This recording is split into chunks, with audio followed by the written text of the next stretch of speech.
یہ لوگ زمین میں فساد پھیلاتے ہیں۔ اولئک ھم الخاسرون، فرمایا یہی لوگ نقصان میں۔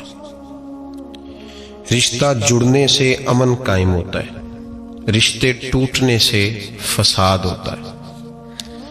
رشتے لگانے کا لوگوں کو بہت شوق ہے، حالانکہ رشتہ لگانا اتنا مشکل نہیں جتنا نبھانا مشکل ہے۔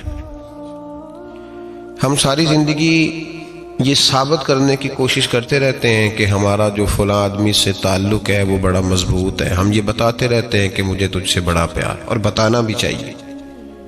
نبی پاک صلی اللہ علیہ وسلم نے فرمایا جس سے محبت ہو اسے بتایا کرو کہ مجھے تجھ سے محبت ہے، تاکہ وہ بھی تم سے پیار کرے۔ یہ بتا دینا چاہیے، لیکن بتانے کا حکم ہے، ساری زندگی ثابت کرنے کا حکم نہیں۔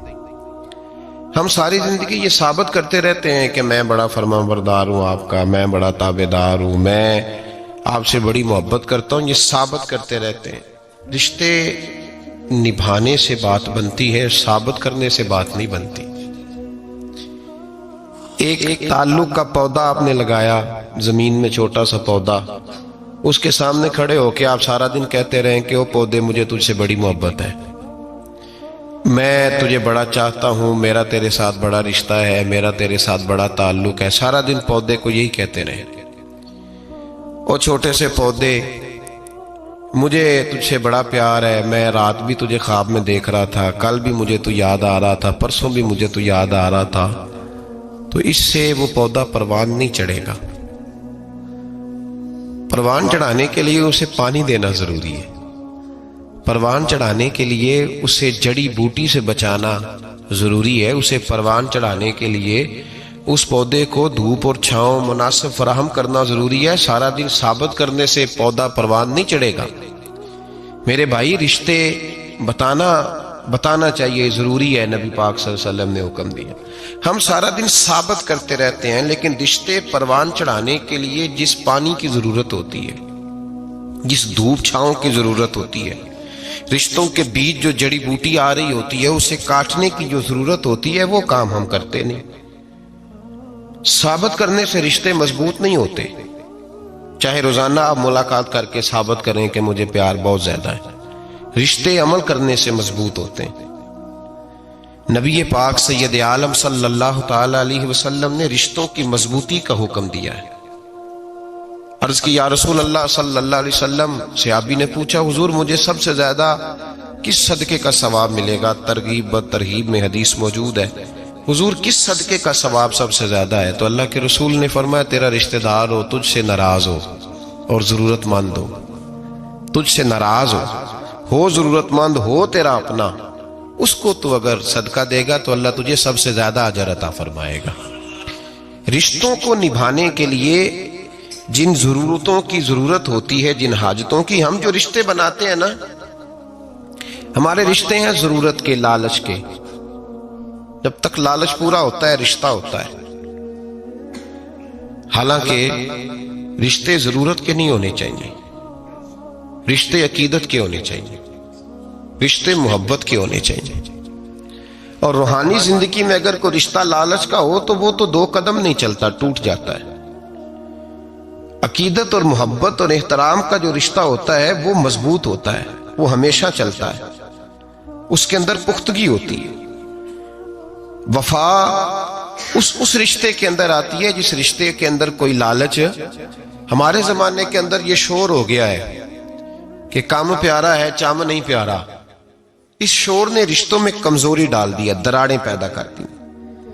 ہم لوگوں کو پیار ہو گیا ہے سامنے والا کتنا، اور جب تک ہمارے کام کا کوئی شخص رہتا ہے تب تک ہمارا تعلق بھی رہتا ہے، اور جب وہ ہمارے کام کا نہیں ہوتا تب تک ہمارا اس کے ساتھ تعلق ٹوٹ جاتا ہے۔ یاد رکھیے میرے بھائی، جب رشتے کی یہ بنیاد ہو نا، پھر اس میں وفا نہیں ہوتی، پھر اس میں وفا، آپ کہتے ہیں سامنے والا وفا نہیں کر رہا، تو بھائی وفا کی بنیاد ہی نہیں تھی یہ رشتہ، یہ بنیاد نہیں تھا وفا کی، وفا کی بنیاد نہیں۔ اللہ تبارک و تعالیٰ نے قرآن مجید میں صحابہ کی 2 قسمیں بیان کی اور فرمایا دونوں کے ساتھ میرا وعدہ ہے کہ میں دونوں کے ساتھ اچھا سلوک کروں گا۔ یہ سارے ستارے ہیں پر قسمیں 2 ہیں، قسمیں دو، قبل الفتح اور بعد الفتح۔ ایک قسم وہ ہے جو فتح مکہ سے پہلے کلمہ پڑھ کے مسلمان ہوئی، ان لوگوں کی درجہ اللہ کی بارگاہ میں زیادہ ہے۔ جو فتح مکہ کے بعد مسلمان ہوئے، اگرچہ وعدہ ان کے ساتھ بھی رب کریم کا ہے، سارے ستارے ہیں، سارے عظمت والے ہیں، لیکن چونکہ فتح کے بعد آئے تو ان کا وہ والا درجہ، ان کا درجہ زیادہ ہے جنہوں نے اسلام کی غربتوں سے پیار کیا، جنہوں نے بھوک سے پیار کیا، جنہوں نے بدر کی تنہائیوں سے پیار کیا، جنہوں نے احد کے پتھروں سے پیار کیا، ان کا درجہ شریعت میں زیادہ ہے۔ اگر آپ تعلق رکھتے ہیں نا، یاد رکھیں اتنی دیر کے جتنی دیر کام چلتا ہے، جتنی دیر ہمارا کسی دوست کے ساتھ تعلق ہے، تو یہ رشتہ کمزور ہے، اس میں وفا نہیں ہوگی اور کسی نہ کسی جگہ پہ ٹوٹ جائے گا، کسی نہ کسی جگہ پہ آ کے ختم ہو جائے گا۔ صوفیاء یہ کہتے ہیں کہ اولاد کے ساتھ بھی اس تمنا کا رشتہ نہ رکھو کہ وہ میری وفادار ہوگی اور میری وہ کل کو خدمت کرے، کمیٹی نہ ڈالو کہ یہ بچے ہیں تو بڑے ہوں گے تو میں آرام سے بیٹھوں گا تو میری پینشن لگ جائے گی، یہ روٹی کما کے لائیں گے، یہ تو کمیٹی ہے، اولاد تو نہ ہوئی، کمیٹی نہ ڈالو، چھوڑو اس چکر کو۔ اولاد فرما بردار اگر ہوگی تو اپنے فائدے کے لیے ہوگی۔ ہم نے اس سے یہ لالچ بھی، حضرت عبداللہ بن مبارک رحمت اللہ تعالی علیہ فرماتے ہیں، لالچ کے رشتے ہیں دنیا کے، لالچ کے۔ آپ کے انتقال کا وقت آیا تو اماں بڑا رو رہی تھی، عبداللہ بن مبارک رحمت اللہ علیہ اپنی اماں سے کہنے لگے، اماں تو کیوں روتی ہے، تیرے تو اور بھی بیٹے ہیں، تو کو میرے بعد لوارث تو نہیں ہو جائے گی، آخری وقت ہے، نزع کا عالم، اماں تو کیوں روتی ہے، اور بھی بیٹے ہیں۔ ویڈیو دیکھنے کا شکریہ۔ اگر آپ چینل پر نئے ہیں تو سبسکرائب کر لیں اور ساتھ ہی ساتھ بیل آئیکن پر بھی کلک کر دیں تاکہ یوٹیوب ہماری ہر ویڈیو کا نوٹیفیکیشن سب سے پہلے آپ کو بھیج دے۔ جزاک اللہ۔